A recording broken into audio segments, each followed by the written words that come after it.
ত্রিপুরার ভূয়সী প্রশংসা করেছেন। উনি ত্রিপুরার মানুষের যে সহজ সরলতা এবং কালচার, এস.ডি. বর্মনের কে উনি স্মরণ করেছেন যে ত্রিপুরার কলা সংস্কৃতি এবং ত্রিপুরার মানুষের স্বভাব ওনাকে আকৃষ্ট করে। এটা আমার জন্য আজকের দিনের সবচেয়ে বড় উপহার।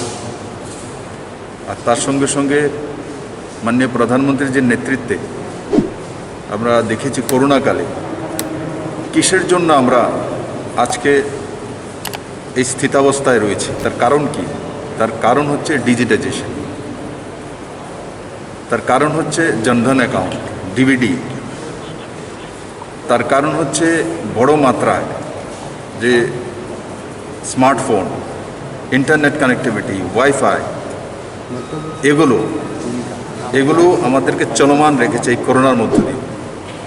একসময় মাননীয় প্রধানমন্ত্রী যে digitisation, digital India, start up India, এগুলোর অনেকে আলোচনা সমালোচনা করেছে, কিন্তু আজকে সেগুলো প্রমাণিত করেছে তার কারণে করোনা পরিস্থিতিতে আমরা মোকাবেলা করে দাঁড়িয়ে আছি। ত্রিপুরা তো 30 লাখের উপরে মোবাইল কানেকশান রয়েছে। আমার ত্রিপুরাতে আবাদি কত? 37 লাখ পপুলেশনের মধ্যে 30 লাখের উপরে মোবাইল কানেকশান, স্মার্টফোনের কানেকশান ত্রিপুরাতে রয়েছে। ত্রিপুরাতে আধার কার্ডে দেশের মধ্যে নাম্বার 1। ত্রিপুরাতে ডিজিটাইজেশনে নর্থ ইস্টের মধ্যে নাম্বার 1।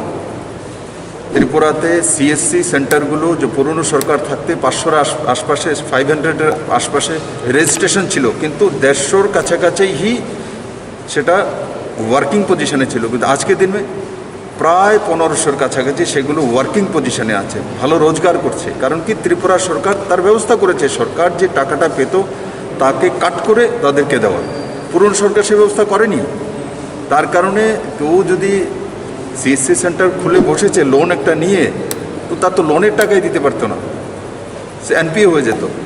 এই রাস্তাগুলোই সরকার তৈরি করেছে।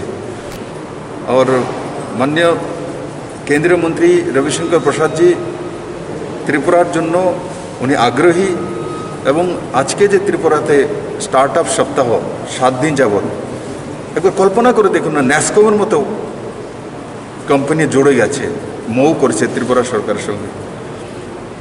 STPI, ফ্লিপকার্ট, এই নামগুলো ত্রিপুরার আকাশ বাতাসে এখন হবে। আর আজকের এই কার্যক্রমে আমি গর্ব করি, ত্রিপুরার 2000-এর উপরে নজওয়ান ছেলেমেয়ে যারা জব ক্রিয়েটর হতে চায়, নেওয়ার জন্য না দেওয়ার জন্য বসে আছে, এরা আজকে এই কার্যক্রমে জুড়েছিল, এই পোর্টালে জুড়েছিল। 35 যে ন্যাশনাল পোর্টাল আছে আমাদের, তার মধ্যে 35টি ত্রিপুরার স্টার্ট আপ যে রেজিস্ট্রেশন রয়েছে ত্রিপুরার ছেলে।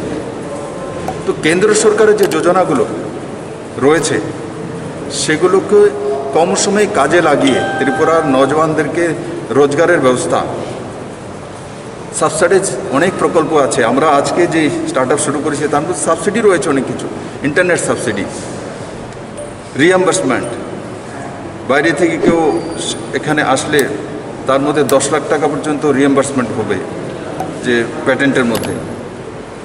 আর ত্রিপুরা থেকে হলে, মানে ইন্ডিয়া থেকে হলে 2 লাখ টাকা পর্যন্ত। তো এই সুবিধাগুলো দেওয়া হয়েছে কেন? কারণ কি আমাদের নওজওয়ানরা শুধু নিজেরাই রোজগার করবেন না, তার তো কোনো সীমানা নেই, অন্যকেও রোজগার দেবেন। আর আমি আশা করি আজকের এই কার্যক্রম ত্রিপুরাকে নয়া জোশ, নতুন উদ্যম নিয়ে আসবে। ওর একসময় যেটা আমরা ভাবতাম ব্যাঙ্গালোরে চলে যাব, পুনেতে চলে যাব, গুরগাঁওতে চলে যাব, সেটা ধীরে ধীরে আমি বলি না একদিনই গুরগাঁও হয়ে যাবে, ব্যাঙ্গালোর হয়ে যাবে, কিন্তু শুরুয়াত তো হয়েছে। তার জন্য আমি চিফ সেক্রেটারি কুমার আলুককে এবং তার সঙ্গে সঙ্গে আইটি ডিপার্টমেন্টের আমার যে সেক্রেটারি তনুশ্রী দেববর্মাকে অনেক ধন্যবাদ আমি জানাবো রাজ্য সরকারের পক্ষ থেকে। তনুশ্রী দেববর্মা ওই ব্যক্তিত্ব যিনি ব্যাঙ্গালোরে সুন্দর স্টার্ট আপ একটা মানে হাই প্রোফাইল স্টার্ট আপ রয়েছে, তার ডাইরেক্টর ছিলেন। আমি আশা করি ওনার যে পুরনো এক্সপিরিয়েন্স রয়েছে সেটা ত্রিপুরার নজওয়ানরা তার লাভ পাবে এবং ত্রিপুরাতে বড় মাত্রায় স্টার্ট আপের মাধ্যমে রোজগার আসবে। আজকের এই কার্যক্রম তার একটা বড় ঐতিহাসিক উদাহরণ হয়ে থাকবে। আর আমি আপনাদের মাধ্যমে সমস্ত ত্রিপুরার নজওয়ানদেরকে বলবো, আসুন সবাই মিলে ত্রিপুরাকে শক্তিশালী করি, আইটি সেক্টরে ত্রিপুরাকে নতুন দিশা নিয়ে যাই। আইটি সেক্টর শুধু রোজগারই দেয় না, ভ্রষ্টাচার শেষ করে, কারাপশন শেষ করে দেয়। আজকে ত্রিপুরাতেই 3 বছর 3.25 বছর সরকার চলছে, কেন কারাপশন? কারণ কি এখানে আধার কার্ড আমরা 100% করে দিয়েছি। এই আধার কার্ডের বিরোধ বিধানসভায় হয়েছিল, কেন করছে, কেন করতে যাচ্ছে? কিন্তু আজকে করাতে আপনারা টের পেয়েছেন, যখন 7 লাখ মানুষের কাছে ডিবিটিতে 2 দিনের মধ্যে ট্রান্সফার হয়ে যায়, 5 মিনিটের মধ্যে টাকা পৌঁছে যায়।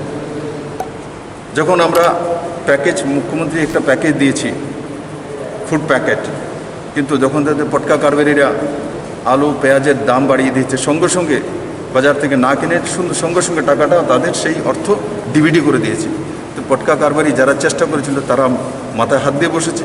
তো আজকে কিসের জন্য সেটা করতে পারলাম? না হলে তো চ্যালেঞ্জ দিয়ে তাদের সঙ্গে টিকতে পারতাম না। আজকে তার জন্য করতে পেরেছি কারণ আমাদের কাছে আধার লিঙ্ক হয়ে গেছে, ডিজিটাইজেশন হয়ে গেছে, সবার অ্যাকাউন্ট আছে। মাননীয় প্রধানমন্ত্রী জনধন অ্যাকাউন্ট যখন খুলেছেন গরিবের জন্য, জানেন কত? 40 crore, 130 কোটি আবাদি ত্রিপুরার, ভারতবর্ষের 130 কোটি, সেই তার মধ্যে জনধন অ্যাকাউন্টে 40 crore 40 কোটি অ্যাকাউন্ট খুলেছে।